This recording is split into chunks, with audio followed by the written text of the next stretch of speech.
7h, 8h30, Patrick Roger. Il est 8h24. Il y a cette question dans l'actualité.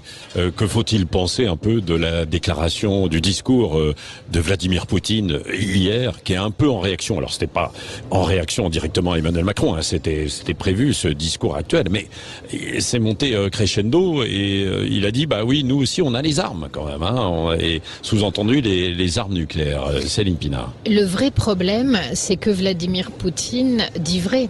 C'est-à-dire que non seulement ils ont des armes et des armes nucléaires, mais ils ont aussi les armes classiques et la capacité à en produire énormément. Devant quoi Vladimir Poutine nous met? Il nous met devant notre bêtise profonde. C'est-à-dire que si tu veux la paix, prépare la guerre. C'était déjà une base que l'Europe a complètement négligée au point qu'aujourd'hui on n'a même pas les moyens d'assurer notre propre défense.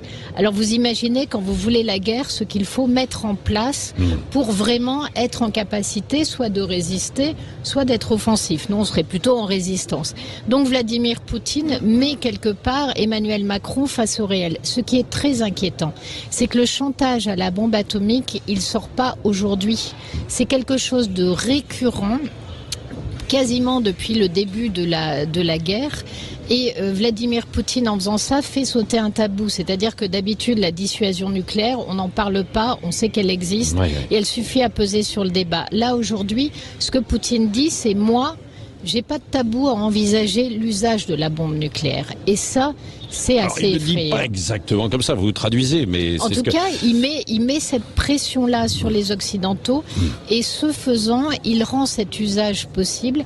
Et quand vous voyez des fous furieux type Kim Jong-un qui sont en train de travailler justement sur cette bombe, oui, on peut être effrayé, et oui, on peut se demander si cette escalade verbale ne risque pas à terme d'entraîner des situations concrètes. Pas d'utilisation de la bombe, mais en tout cas d'extension des conflits. Bien sûr, ce que disait Guillaume Bigot, qui est avec nous ce matin aussi dans son édito, d'autant qu'il y a beaucoup d'incertitudes dans cette année 2024. On ne sait pas ce qui va se passer aux États-Unis. Donald Trump, s'il est élu, alors on le répétera pendant des mois et des mois probablement, mais lui il dit grosso modo, il y a entre les paroles et puis les actes parfois des différences, mais qu'il laisserait l'Europe se débrouiller avec la Russie. Hein. Je traduis, mais de façon très schématique, mais c'est un peu ça. Oui, et puis il y a un autre facteur, c'est qu'on a l'impression que les industries de guerre occidentales, américaines et européennes viennent un peu à bout. L'essentiel des munitions américaines sont envoyées aujourd'hui en Israël. La capacité productive de cette industrie militaire américaine, surtout pour les munitions qui sont clés là dans cette affaire, arrive un peu au bout du bout. Donc en fait, qu'est-ce qui est dangereux là-dedans? D'abord, Poutine l'a dit dans son discours, les Occidentaux n'ont un peu oublié ce qu'était la guerre. Oui, c'est vrai. Ouais. Il dit qu'en fait, en réalité, je traduis, on a fait des guerres qui étaient des guerres impossibles à perdre, c'est-à-dire des opérations extérieures avec une disproportion de force intégrale, mais la vraie guerre, c'est quand on peut la perdre, c'est quand on peut soi-même mourir. Et ça, on n'en a plus l'expérience depuis la Seconde Guerre mondiale.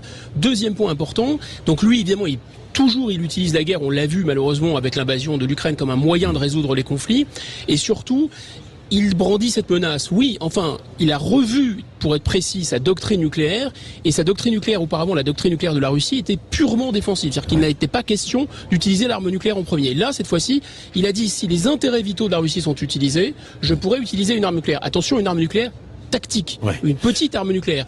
Donc, comment peut-on, après l'invasion de l'Ukraine, ne plus prendre au sérieux Vladimir Poutine? Là, moi, les bras m'en tombent. Et la deuxième chose qui est vraiment dangereux, c'est un problème de contamination de différents fronts.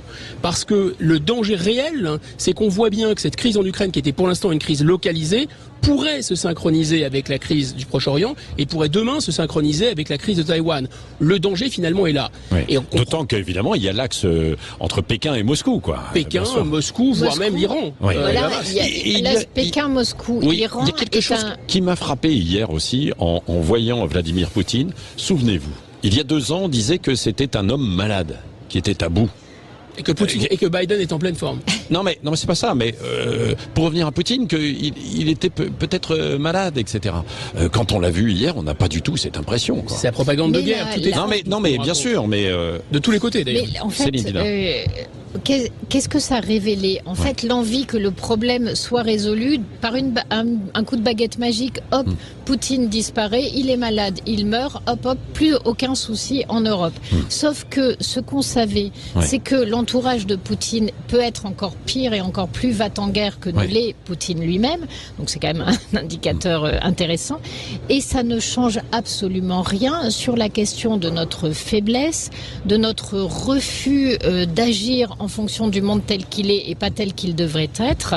Et aujourd'hui, du fait que nous sommes vus comme une vache extrêmement grasse, incapable de se défendre, aux cornes limées, et qu'en face, on a des loups qui n'ont qu'une seule envie, c'est de sortir de la steppe. Merci Céline Pina, Guillaume Bigot. Dans un instant, en direct du Salon d'Agriculture, c'est Jean-Jacques Bourdin, évidemment, qui s'installe jusqu'à 10h. Tout à l'heure, il y aura le premier débat des Européennes. Oui. François-Xavier Bellamy face à Manon Aubry, ce sera à 9h30. Et dans un instant, c'est la ministre en charge de déléguée auprès du ministre de l'Agriculture et de la Souveraineté Alimentaire, Agnès Pannier-Runacher, invitée de Jean-Jacques Bourdin. Toutes les questions vont être évoquées, évidemment, jusqu'à 9h.